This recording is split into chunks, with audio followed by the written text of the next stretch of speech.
o deputado Rodrigo Valadares, né, é o relator do PL da anistia, que vai ser alvo de apreciação hoje na CCJ da Câmara. Para a gente ter uma ideia, essa proposta ela visa anistiar as pessoas que estiveram envolvidas lá nos atos de 8 de janeiro do ano passado. Deputado, a discussão sobre o PL da anistia, ela vem a reboque de outras discussões, como a questão da sucessão à presidência da Câmara e também até uma possibilidade de um salvo-conduto ao ex-presidente Jair Bolsonaro. Mas vamos começar por partes. Primeiro, qual é a possibilidade dessa proposta já ser apreciada hoje e votada hoje? Porque já há uma articulação, alguns deputados de alguns partidos, né, da oposição já conseguiram lugar na CCJ para aumentar o quórum para que se tenha condições de que essa proposta passe hoje. Há possibilidade que essa proposta seja aprovada hoje e o seu relatório provavelmente é pela admissibilidade do texto, não é isso? Perfeito, Wilson. Possibilidades sempre existem, né? Existem possibilidades maiores e menores. Hoje a nossa luta é justamente essa que você falou, para que a gente consiga atingir o quórum para a sessão. A gente sabe que a gente está no remoto, ou seja, o deputado não necessita estar em Brasília para as sessões do plenário, porém, para a sessão da CCJ é necessária a presença física e essa movimentação é importante para que a gente consiga atingir o quórum para que seja iniciada a sessão. Iniciada a sessão, Wilson, nosso relatório está como pauta única e eu quero aqui agradecer a presidente Carol de Tone, parabenizar pela coragem da presidente Carol de Tone de pautar um tema tão importante e polêmico. Nós sabemos disso, sabemos das pressões que a presidente Carol de Tone vem recebendo e de maneira muito corajosa ela está enfrentando essa e outras batalhas. E aí, dando quórum, iniciando a sessão, nós temos a informação que o governo a esquerda deverá apresentar o kit de obstrução, e é requerimento de retirada de pauta, adiamento de discussão. Estamos dispostos e preparados e já conversamos com quase a maioria dos deputados para que a gente possa enfrentar esse kit de obstrução e partir para a leitura do relatório. Lendo o relatório, a expectativa é que a gente parta para a votação. Agora, a gente sabe que existe algo chamado pedido de vistas. O pedido de vistas pode ser feito por qualquer deputado de forma individual. Havendo pedido de vistas, retira-se dessa sessão e volta depois de 2 sessões da CCJ. Então, existe a possibilidade de ser votado hoje, caso vençamos todas essas etapas e não haja pedido de vista. Havendo pedido de vista, voltará na sessão, depois de 2 sessões legislativas, mas na semana subsequente que tiver esforço concentrado a esta.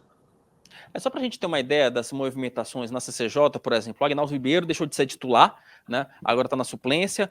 O Lupion, né, foi para a titularidade, né, um nome ali neutro, mas que tem os seus atritos com o governo federal. O Lupion não tem nada satisfeito com o governo Lula. Fausto Pinato, que ele tem um perfil um pouco governista, saiu da comissão, da titularidade. O delegado Fábio Costa, ele entrou na comissão, né? Então ele é um deputado que ele está mais alinhado aos interesses aí da bancada do Jair Bolsonaro. Remy Soares saiu, a Amanda Gentil entrou na comissão, o deputado Evardo de Mello também entrou, ou seja, tem algumas mudancinhas, né, que podem favorecer, né, que podem ajudar nesse jogo, deputado.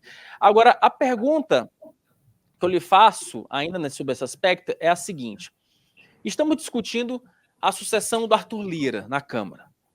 Há um racha claro no centrão. Republicanos, PL, PP vão lançar um candidato, vão trabalhar pela candidatura do Hugo Mota, enquanto que Elmar Nascimento e o Antônio Brito fecharam questão e vão montar um bloco governista, quer dizer, governista mais ou menos, né? Porque, na verdade, tem uma questão de reação ao Palácio do Planalto que tentou interferir na disputa pela presidência da Câmara. E uma informação que surgiu ontem é que os senhores, né, o senhor especificamente e alguns aliados do ex-presidente Jair Bolsonaro, vão condicionar esse apoio ao candidato do Lira à aprovação do PL da anistia. Isso é fato, deputado? De fato, há essa articulação? Wilson, veja, o que nós, né, sempre dizemos, e claro que eu estou no União Brasil, nosso candidato é o deputado Elmar Nascimento, que tem compromisso com essa e outras pautas, né, até então o deputado Elmar Nascimento sempre esteve conosco nessas lutas, né, nos indicou para essa relatoria, então nos apoiou nessa indicação, então sempre teve aliado com isso. O que nós defendemos é que é muito difícil para nós da direita, nós da base do presidente Bolsonaro, apoiarmos um candidato que não tenha compromisso com as pautas da direita. E eu digo que dentro da Câmara dos Deputados, a principal, se não a principal, uma das principais pautas da direita é a anistia para os presos do dia 8 de janeiro. A gente sabe, por exemplo, o impeachment do Alexandre de Moraes não é uma pauta da Câmara, é uma pauta do Senado Federal. Dentre as pautas da Câmara, talvez essa seja a principal. E como é que a direita vai apoiar um candidato que não tenha compromisso com uma das principais pautas da direita? Não é que seja uma moeda de troca, nenhum tipo de chantagem. Agora, a gente precisa ter um presidente que tenha alinhamento com as pautas que a direita defende. Serra, alguma pergunta? Eu queria só questionar exatamente sobre essa disputa, digamos, ideológica, né, deputado? Se o senhor acha que isso colabora ou dificulta a aprovação dessa anistia? Porque tem uma questão que é uma questão, de fato, tem um grupo político mais afetado pelas condenações, né, do 8 de janeiro, e tem um outro que teoricamente se beneficiou, né, que é o do Lula. Agora, tem uma questão anterior a isso, que é, de fato, se essas pessoas foram punidas da forma devida, né, e se elas não foi um exagero, né, acusar pessoas ali, inclusive gente que foi presa que estava passando na rua no momento, que passou meses presos sem ter a atenção devida, né, e foram punidos com, assim, décadas de prisão, né? Então, assim, o senhor acha que tratar isso como uma questão partidária, ele favorece porque mobiliza a oposição do governo, ou ele dificulta porque ele trata algo que talvez não seja, ou não devesse ser partidário, né? Mas uma questão humanitária, e uma questão da República Brasileira mesmo, a forma como se trata as pessoas, né? Isso dificulta ou favorece? Olha, o nosso relatório ele vai justamente de encontro a isso, para que não se torne um fla-flu. Nosso relatório, nós poderíamos entrar em cada uma das ilegalidades que nós acreditamos que foram cometidas, mas nós buscamos um caminho e hoje, tendo quórum, será lido o relatório, peço até, todo mundo nos pediu esse relatório, mas questão de estratégia iremos apresentar na hora. Mas o nosso relatório... Eu já ia te mandar um WhatsApp pedindo o relatório também, para a gente vazar aqui em primeira mão. Já estou pedindo aqui no ar.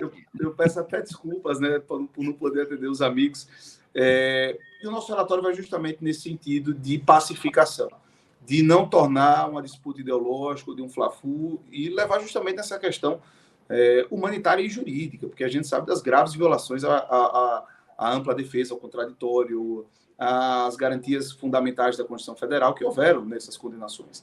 Mas a gente vai justamente no sentido da anistia como um instrumento de pacificação social, que não é nenhuma novidade no Brasil.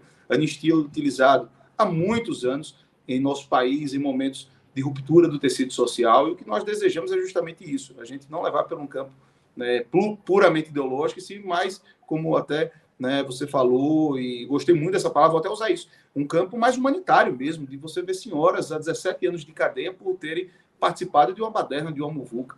Né? Então, assim, a falta de individualização das condutas, falta do promotor natural, do juiz natural, teoria do crime impossível. Então, são inúmeros argumentos, só que a gente não vai nessa linha, a gente vai na linha justamente da pacificação social, utilizar a anistia como esse instrumento que a gente possa desfazer sentimento de injustiça que grande parte da população brasileira hoje sofre. Inclusive dentro do próprio Supremo Tribunal Federal, claro que eu não posso mencionar o nome dos ministros, mas esse exagero das penas incomoda até alguns ministros. Então, a gente sabe que a gente tem a oportunidade de baixar essa temperatura. O que nós queremos é baixar essa temperatura. Né? Eu espero que o Congresso entenda isso, que o Supremo entenda isso, para a gente poder distensionar um pouco esse ambiente que está tão tensionado.